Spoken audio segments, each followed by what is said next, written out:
Je n'aurais jamais cru que ce Noël bouleverserait tout ce que je pensais savoir. Bonjour, je m'appelle Claire, j'ai 50 ans. Cette histoire commence dans la petite ville de Saint-Rémy-de-Provence, où je vis seule depuis que le père de mon fils est parti. Mon fils, Lucas, a toujours été un garçon attentionné, responsable, un véritable rayon de soleil dans ma vie. Pourtant, ce Noël-là, quelque chose a changé entre nous, quelque chose que je n'aurais jamais osé imaginer. J'ai senti une connexion intense, une émotion qui dépassait le simple lien maternel. Ce soir-là, sous les lumières scintillantes du sapin, j'ai décidé de lui offrir un cadeau unique, un présent que personne d'autre ne pouvait lui faire. Quelque chose qui briserait toutes les barrières et mettrait à l'épreuve mes propres limites morales. Depuis toujours, j'ai été une mère dévouée, mais au fil du temps, une part de moi s'est mise à ressentir des choses que je ne savais pas comment nommer. Je me rappelle ce jour précis, un après-midi d'hiver, quand Lucas est rentré de l'école. Il avait 10 ans à l'époque, mais déjà une certaine maturité dans son regard et une énergie qui remplissait la maison. Il portait une chemise légère, un peu froissée, comme s'il revenait d'une activité sportive, et son sourire illuminait la pièce. Ce simple instant a réveillé en moi un frisson étrange, un sentiment que je n'avais pas ressenti depuis des années. J'ai d'abord pensé que c'était fou, que ce n'était qu'une illusion née de ma solitude. Pourtant, ce frisson ne m'a jamais quitté. Les jours suivants, j'ai commencé à remarquer des détails anodins. La façon dont il passait sa main dans ses cheveux, son regard qui parfois se posait sur moi avec une intensité nouvelle, ou encore la manière dont il s'adossait à moi quand nous parlions. Chaque « maman », prononcée par sa voix douce, faisait résonner en moi un écho que je ne pouvais ignorer. Parfois, je l'observais depuis la cuisine, regardant son visage s'épanouir, me demandant comment il avait pu grandir aussi vite. J'essayais de chasser ces pensées, me répétant que ce n'était que le fruit de mon imagination et de ma solitude. Mais plus je résistais, plus cette sensation s'imposait à moi. Je me souviens d'une soirée en particulier. Nous regardions ensemble un film léger, une comédie que nous aimions tous les deux. Nous partagions un bol de pop-corn quand nos mains se sont effleurées en même temps. Ce contact, presque imperceptible, a déclenché en moi une décharge électrique. Lucas m'a souri sans comprendre ce qui venait de se passer, tandis que moi, je restais figée, tentant de comprendre pourquoi un geste si simple avait provoqué une telle réaction en moi. À partir de ce moment, j'ai cherché des excuses pour rester près de lui. L'accompagner au supermarché, l'aider dans ses devoirs, trouver 1000 prétextes pour partager son quotidien. Je me disais que c'était juste pour profiter de sa présence, mais au fond, je savais que c'était bien plus que ça. Un mélange étrange de désir et de tendresse m'animait. Bien sûr, la culpabilité me rongeait parfois. Je peinais à me reconnaître dans le miroir, me demandant ce qui n'allait pas chez moi. J'étais sa mère, comment pouvais-je penser ainsi? Mais dès qu'il entrait dans la pièce, toute pensée négative s'évaporait, remplacée par une admiration profonde. Tous ces sentiments ont convergé lorsque nous avons commencé à préparer Noël. Chaque année, nous sortions les décorations, la guirlande, le sapin artificiel qui illuminait notre salon. Ensemble, nous transformions la maison en un cocon chaleureux. Un jour, alors que je suspendais une guirlande, j'ai perdu l'équilibre. Lucas m'a rattrapé avec une force douce et protectrice. Nos regards se sont croisés, et le temps a semblé suspendu. Nous ne disions rien, mais la tension dans l'air était palpable, chargée d'un secret que je ne pouvais pas nommer.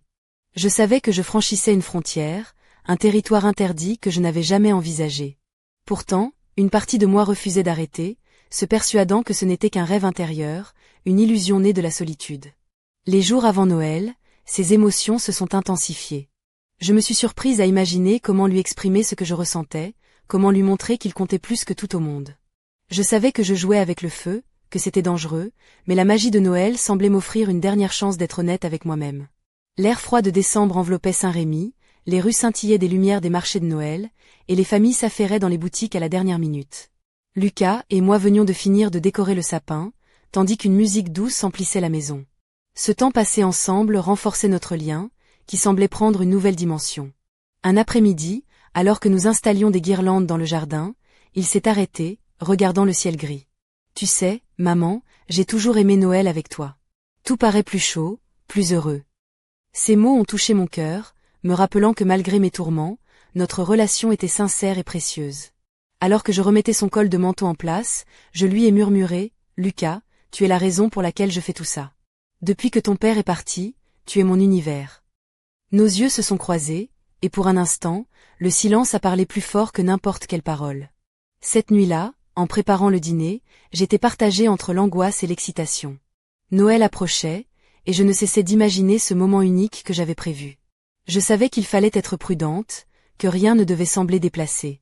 Pourtant, je sentais que le temps était venu, que cette nuit serait un tournant pour nous.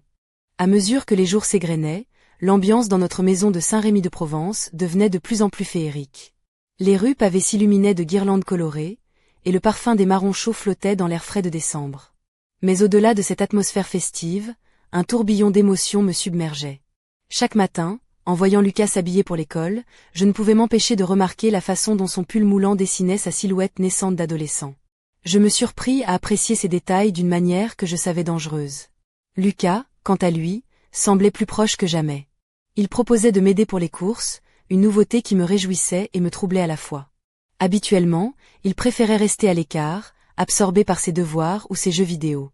Mais ce mois de décembre, il voulait partager chaque instant avec moi.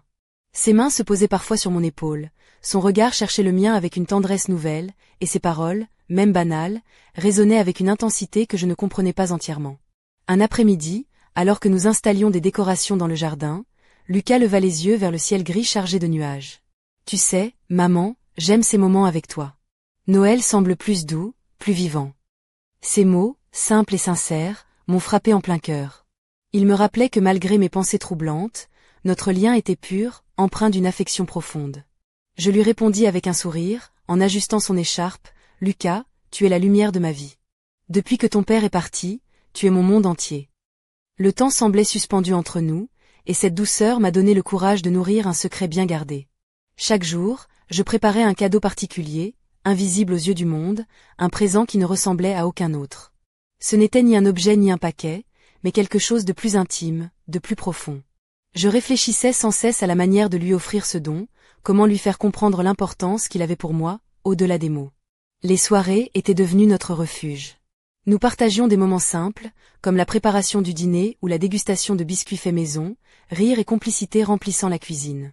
Un soir, alors que la neige commençait à tomber doucement sur les toits de la ville, Lucas me fit un compliment qui fit monter un frisson dans mon dos. « Maman, tu es magnifique ce soir. » Il avait remarqué le pull près du corps que j'avais choisi, celui que je portais rarement, et son regard était chargé d'une admiration innocente mais troublante. Ces instants de tendresse renforçaient mon dilemme intérieur. Je savais que mes sentiments dépassaient le cadre maternel et que cette frontière, une fois franchie, ne pourrait plus être effacée. Pourtant, je me répétais que c'était simplement un élan du cœur, un besoin de combler un vide profond, une solitude que Noël avait exacerbée. À l'approche du 24 décembre, l'excitation mêlée à l'angoisse grandissait en moi. Chaque regard échangé avec Lucas, chaque sourire partagé, devenait un prélude à cette nuit où tout allait basculer. Le sapin, orné de ses boules rouges et dorées, brillait dans notre salon, tandis que la douce mélodie des chants de Noël emplissait la maison d'une chaleur apaisante. Je me surprenais à imaginer le moment précis où je lui confierais mon secret, à rêver de ses réactions, à redouter son incompréhension. Allait-il ressentir la même chose? Ou tout cela n'était-il qu'un mirage, né de mes nuits solitaires? Je ne pouvais le savoir, mais une chose était certaine. Ce Noël serait différent, inoubliable, gravé à jamais dans nos mémoires.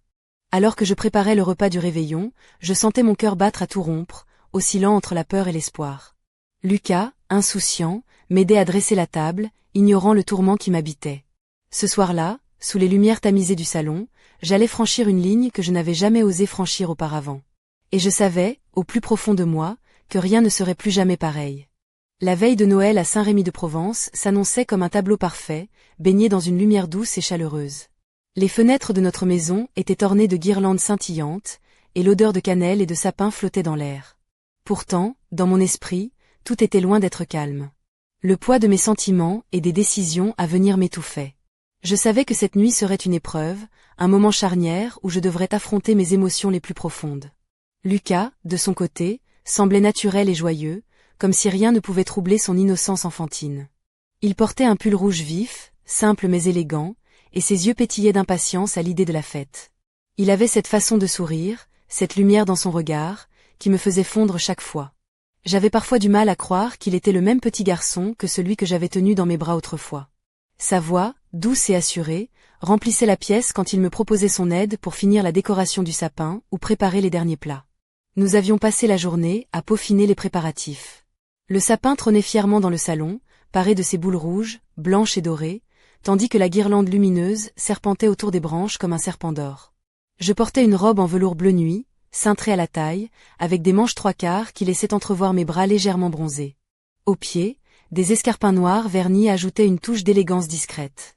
Mon collier en or, fin et délicat, captait la lumière des bougies, créant un éclat subtil. Lucas, lui, avait choisi un jean sombre et des chaussures en cuir souple, parfaites pour courir dans la maison. Au fil des heures, nous avons ri et partagé des anecdotes, comme si Noël était une parenthèse enchantée où rien de compliqué ne pouvait nous atteindre. Pourtant, à l'intérieur de moi, une tempête grondait. Chaque contact, chaque regard échangé me rapprochait dangereusement de ce que je tentais de réprimer.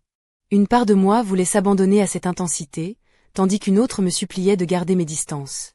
Plus tard dans la soirée, alors que la maison se vidait peu à peu de nos invités, j'ai senti le moment venir. Les rires et les voix s'étaient éteints, laissant place à un silence presque sacré, seulement troublé par le crépitement du feu dans la cheminée. Lucas s'est approché de moi avec un sourire timide, son regard cherchant le mien. « Maman, je t'aime tellement, tu sais, tu rends tout si spécial. » Sa voix, pleine de sincérité, m'a transpercé comme une flèche. J'ai pris une profonde inspiration, sentant mon cœur battre à tout rompre. Je l'ai conduit dans le salon, où les lumières du sapin dansaient sur les murs, créant une ambiance intime et presque irréelle. Nous nous sommes assis côte à côte sur le canapé, et j'ai senti ses mains trembler légèrement lorsqu'il a pris les miennes. Je savais que le moment était venu de lui révéler ce que je gardais en moi depuis si longtemps. « Lucas, ai-je commencé d'une voix douce mais ferme, ce Noël, je veux t'offrir un cadeau très spécial. Un cadeau que personne d'autre ne pourrait te donner. » Il m'a regardé, les yeux grands ouverts, entre émotion et curiosité. Son innocence semblait prête à vaciller, et moi, je me sentais à la fois vulnérable et déterminée. Je ne pouvais plus reculer. Ce que j'allais lui dire allait changer notre relation à jamais. Mais dans ce silence chargé d'attente, je sentais aussi une étrange forme de libération, comme si le poids que je portais depuis des mois allait enfin s'alléger. Noël, cette nuit magique, devenait le théâtre de notre vérité, de ce qui n'avait jamais été dit. Et alors que les étoiles brillaient au-dessus de Saint-Rémy, j'ai osé franchir la frontière interdite, guidé par un mélange d'amour, de désir et de désespoir. Le destin de cette nuit était scellé, et je savais que rien ne serait plus jamais pareil. Je me souviens encore de ce moment précis, assise à côté de Lucas sur le canapé, la lumière tamisée du sapin dansant sur nos visages. Mon cœur battait si fort que j'avais l'impression qu'il allait briser ma cage thoracique. J'avais passé des semaines à imaginer cette scène, à trouver les mots justes, et pourtant, dès que le silence s'est installé, tout est devenu confus et fragile. « Lucas, » j'ai murmuré, serrant doucement ses mains entre les miennes, « depuis que ton père est parti, tu es devenu mon univers, ma force, ma lumière. » Sa peau était chaude sous mes doigts, et je sentais cette proximité qui me faisait vaciller entre le désir et la peur. Ce Noël, je veux t'offrir quelque chose de plus grand que n'importe quel cadeau matériel. Quelque chose qui vient du cœur. Il m'a regardé, ses yeux brillants d'une innocence mêlée à une curiosité naïve, sans se douter de ce qui allait suivre. Tu es la personne la plus importante dans ma vie, ai-je poursuivi, ma voix tremblante. Et je veux que tu saches à quel point je t'aime, d'une manière que personne d'autre ne pourrait comprendre. Lucas a souri, un sourire doux, innocent, et m'a serré dans ses bras comme il le faisait quand il était petit. Ce geste, simple et tendre, a déclenché en moi une tempête d'émotions. J'ai voulu retenir ce que je ressentais, mais c'était plus fort que moi. Je me suis penchée vers lui, mes lèvres effleurant à peine les siennes dans un baiser timide, presque hésitant. Ce contact, bien que bref, a tout changé. Une décharge électrique a traversé mon corps, et j'ai su que je venais de franchir une ligne invisible, celle qui sépare l'amour maternel de quelque chose de bien plus complexe, de bien plus interdit. Lucas s'est retiré, les yeux écarquillés, cherchant à comprendre ce qui venait de se passer. Je sentais son trouble, son hésitation, et malgré tout, une lueur d'acceptation dans son regard. Il ne disait rien, mais je savais qu'il percevait ce changement, cette intimité nouvelle qui s'était installée entre nous. Nous sommes restés là, silencieux, enveloppés par la douce lumière des guirlandes, le temps suspendu comme si le monde entier avait cessé de tourner. Je me suis blottie contre lui, sentant son souffle se mêler au mien.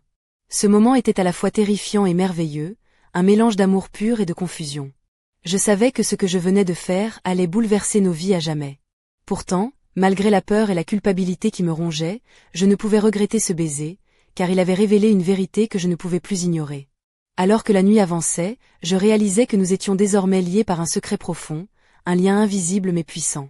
Ce Noël n'était pas seulement une fête, mais le début d'une histoire complexe, interdite, qui allait nous confronter à nos désirs, nos limites, et à ce que signifie vraiment aimer. Je regardais Lucas, son visage illuminé par les lumières du sapin, et je me demandais si lui aussi ressentait ce tourbillon d'émotions, ou si tout cela n'était qu'un rêve fragile, prêt à s'effondrer à l'aube. Mais au fond de moi, je savais que rien ne serait plus jamais pareil.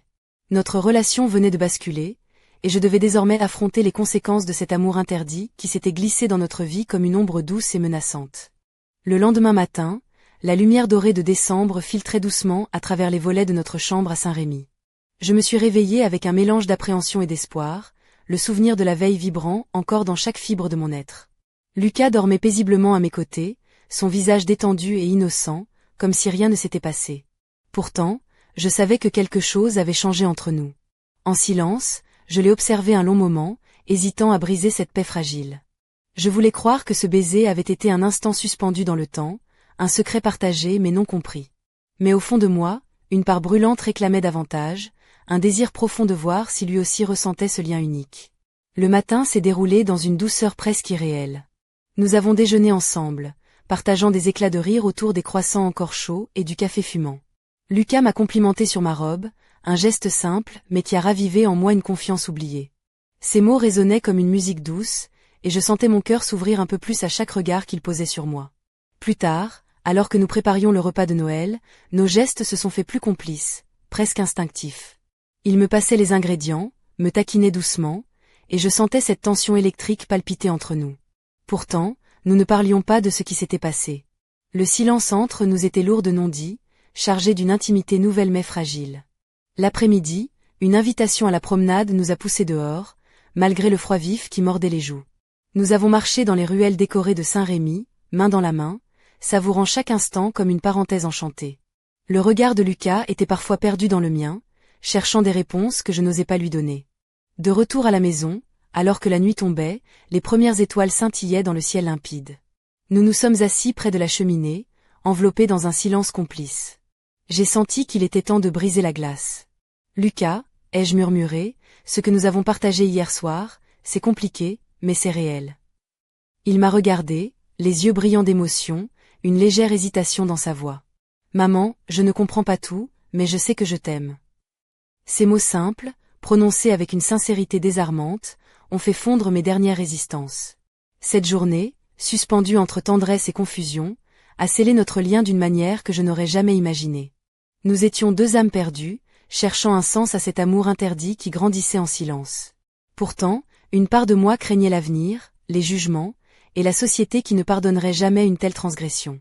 Mais en cet instant précis, je ne voulais que profiter de cette proximité, de cette chaleur humaine qui m'enveloppait. Ce Noël, loin d'être traditionnel, était devenu le théâtre d'une émotion intense, d'un combat intérieur entre raison et passion. Et tandis que la nuit avançait, je savais que le plus difficile restait à venir, affronter les conséquences de ce que nous avions osé partager. Je n'aurais jamais cru que mes pensées sur cette nuit de Noël prendraient une telle ampleur, envahissant chaque recoin de mon esprit. Assise près de la cheminée, je repensais à ce que nous avions vécu, à cette frontière invisible que j'avais franchie avec Lucas. Comment avais-je pu en arriver là? Et surtout, comment allions-nous gérer ce secret qui pesait désormais sur nos épaules? Je me sentais à la fois coupable et troublée. Comment pouvais-je, sa mère, ressentir ce mélange de tendresse et de désir pour mon propre fils? Je me repassais en boucle chaque instant, chaque regard, chaque frôlement. Était-ce une erreur? Une folie passagère née de la solitude et du besoin d'affection? Ou bien y avait-il quelque chose de plus profond, une vérité que j'avais toujours ignorée en moi? Je me demandais comment Lucas vivait tout cela. Était-il aussi confus que moi? Avait-il compris ce que ce baiser signifiait, ou le voyait-il simplement comme un geste d'affection maternelle? Son silence m'obsédait, et je craignais de briser ce fragile équilibre en cherchant des réponses trop vite. La culpabilité me rongeait, me poussant à imaginer 1000 scénarios pour réparer ce que je craignais d'avoir brisé. Je pensais à tout ce que j'aurais pu faire différemment, à chaque moment où j'aurais dû retenir mes émotions. Mais la vérité, c'est que je n'avais pas pu lutter contre ce sentiment, cette force irrésistible qui m'avait poussé à franchir cette limite. Je me demandais si nous aurions pu éviter cette situation, si j'avais su exprimer autrement mon amour, sans laisser cette ambivalence s'installer. Mais dans le silence de la maison, alors que la nuit enveloppait Saint-Rémy de Provence, je réalisais que le passé était derrière nous, et que désormais, nous devions faire face à cette réalité. Je me surpris à penser que peut-être, malgré tout, cette expérience nous avait rapprochés d'une manière unique, qu'elle avait ouvert une porte vers une compréhension plus profonde de nos émotions et de notre lien. Mais cette pensée était rapidement suivie par la peur. Peur du jugement, peur de la découverte, peur de perdre ce que nous avions construit. Je savais aussi que cette histoire ne pourrait rester un secret éternellement. Que tôt ou tard, il faudrait en parler, affronter les regards, les préjugés, et surtout, affronter nos propres démons. Et pourtant, au fond de moi, une petite voix me répétait que l'amour, sous toutes ses formes, méritait d'être vécu pleinement, même s'il était interdit. Cette nuit-là, je n'ai pas trouvé de réponse claire, seulement un tourbillon d'émotions contradictoires. Mais une chose était sûre, ce Noël avait marqué un tournant dans notre vie, un point de non-retour où les certitudes s'effondraient pour laisser place à l'inconnu. Je regardais les flammes dansantes dans la cheminée et me suis demandé si, malgré tout, il existait une voie pour que Lucas et moi puissions continuer à avancer, sans perdre ce lien fragile mais puissant qui nous unissait désormais à jamais. Les jours qui suivirent ce Noël chargé d'émotions furent étrangement calmes à Saint-Rémy-de-Provence, mais une tension invisible régnait dans l'air, comme un secret trop lourd à porter. Pourtant, c'est à ce moment-là que la vie nous a joué un tour inattendu, un retournement de situation qui a bouleversé tout ce que je croyais connaître. Un matin, alors que je préparais le petit déjeuner, la sonnette retentit avec insistance. Intrigué, j'ouvris la porte et me retrouvai face à une femme d'une quarantaine d'années, au visage à la fois sévère et inquiet. Elle se présenta comme étant Sophie Morel, une ancienne amie de la famille, venue d'Avignon pour nous rendre visite. Ce qui me surprit le plus, ce fut son regard perçant, comme si elle avait deviné que quelque chose se tramait dans notre maison. Sophie expliqua qu'elle avait récemment rencontré quelqu'un qui lui avait parlé de nos préparatifs de Noël et de l'atmosphère particulière qui régnait chez nous. Elle semblait vouloir comprendre ce qui se passait, posant des questions subtiles, presque indiscrètes. Je sentais mon cœur s'accélérer, craignant que ce secret fragile ne soit sur le point d'être dévoilé. Mais ce n'était que le début. Quelques jours plus tard, alors que Lucas et moi étions sortis pour une promenade au marché de Noël, une silhouette familière surgit devant nous. C'était Julien, l'ancien compagnon de mon mari, un homme dont j'avais gardé le souvenir amer depuis son départ. Son regard s'était durci en nous voyant, et sans un mot, il nous suivit discrètement à travers les ruelles illuminées. Le choc fut immense. Comment pouvait-il être là, maintenant, alors que je pensais que notre passé était enfin derrière nous? Sa présence menaçante faisait peser une ombre sur notre fragile complicité. Je sentais Lucas se crisper à mes côtés, comme s'il percevait lui aussi la menace grandissante. Cette apparition inattendue a déclenché une série d'événements que je n'aurais jamais pu anticiper. Sophie, avec ses questions insistantes, Julien avec son regard accusateur, tout semblait converger vers une révélation imminente. Je me retrouvais prise au piège entre mon désir de protéger Lucas et la peur que notre secret ne soit exposé au grand jour.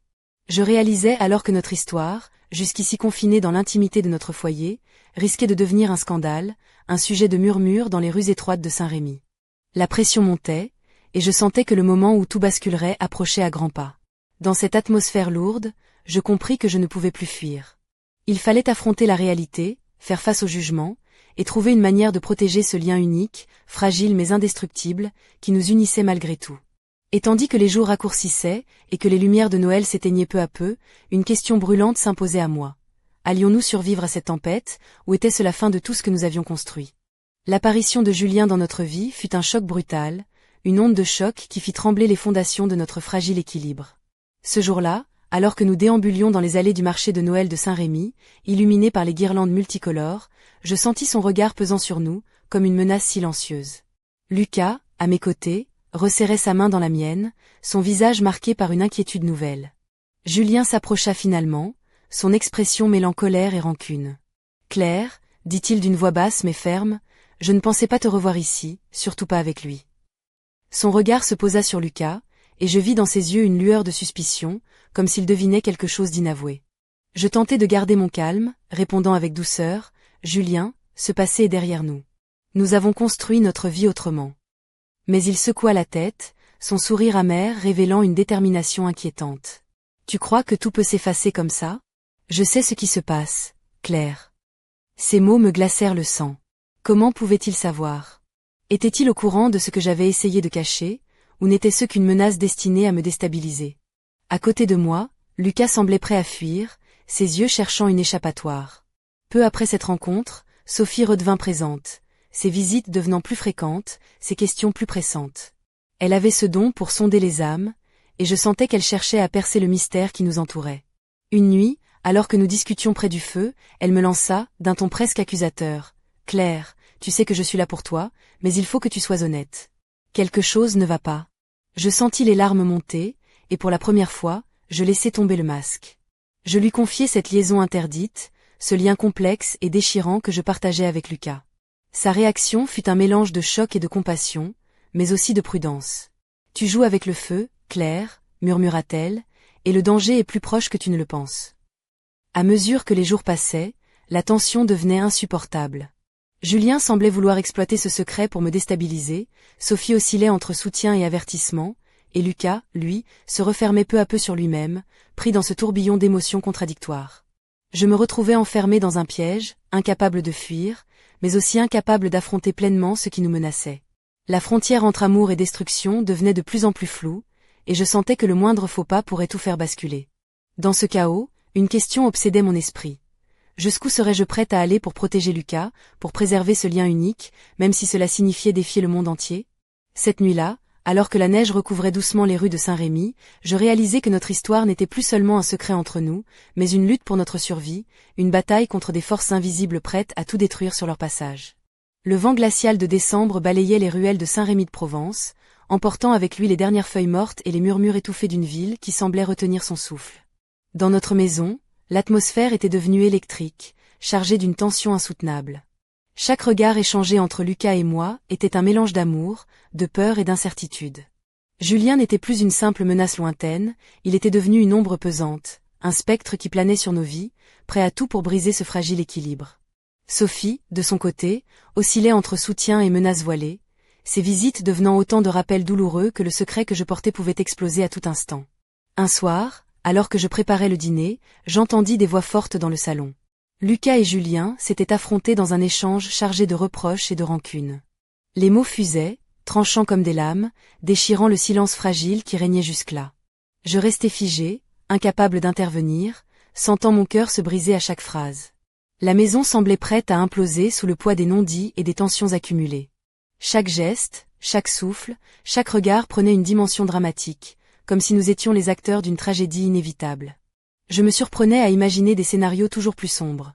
Lucas parti loin de moi, notre lien brisé, nos vies détruites par la honte et le scandale. Mais une flamme, fragile mais tenace, brûlait encore en moi. Cette flamme, c'était notre amour, notre lien unique et indestructible, malgré tout. Je savais que le moment était venu de tout affronter, de briser le silence et de prendre des décisions qui pourraient changer nos vies à jamais. La peur ne suffisait plus à me retenir, et je sentais une force nouvelle m'envahir, une détermination farouche à protéger ce que nous avions construit, coûte que coûte. Ce Noël, qui avait commencé dans la douceur et la magie, était devenu un champ de bataille émotionnel où chaque instant était une lutte entre la lumière et l'ombre. Et tandis que l'horloge avançait vers minuit, je compris que notre histoire atteignait son paroxysme, cette minute où tout pouvait basculer, où le fragile équilibre pouvait se rompre pour toujours. Le silence retomba, lourd et oppressant, laissant place à un suspense insoutenable. Que ferions-nous face à cette tempête? Jusqu'où serions-nous prêts à aller pour préserver ce lien interdit mais sacré? Et alors que les dernières notes d'un chant de Noël s'éteignaient dans la nuit, une question brûlante résonnait dans mon esprit. Allions-nous survivre à cette épreuve, ou était-ce le crépuscule d'un amour que personne ne pourrait jamais comprendre? L'aube de ce 25 décembre se levait sur Saint-Rémy de Provence, baignant la ville endormie dans une lumière pâle et froide. Dans notre maison, le calme apparent était trompeur. Chaque souffle, chaque mouvement semblait suspendu, comme si nous attendions le coup de grâce ou la rédemption. Lucas était là, à mes côtés, son visage marqué par la fatigue et l'incertitude. Ses yeux, d'habitude si pleins de vie, reflétaient une mer de questionnements silencieux. Je savais que la nuit précédente avait laissé des traces indélébiles, que rien ne serait plus jamais comme avant. Le sapin brillait toujours, ses lumières vacillantes projetant des ombres dans la pièce. Ce décor de fête contrastait violemment avec le tumulte intérieur qui m'assaillait. J'étais à la croisée des chemins, entre le désir de tout avouer et la peur de perdre ce que j'aimais le plus au monde. Soudain, la porte d'entrée s'ouvrit brusquement.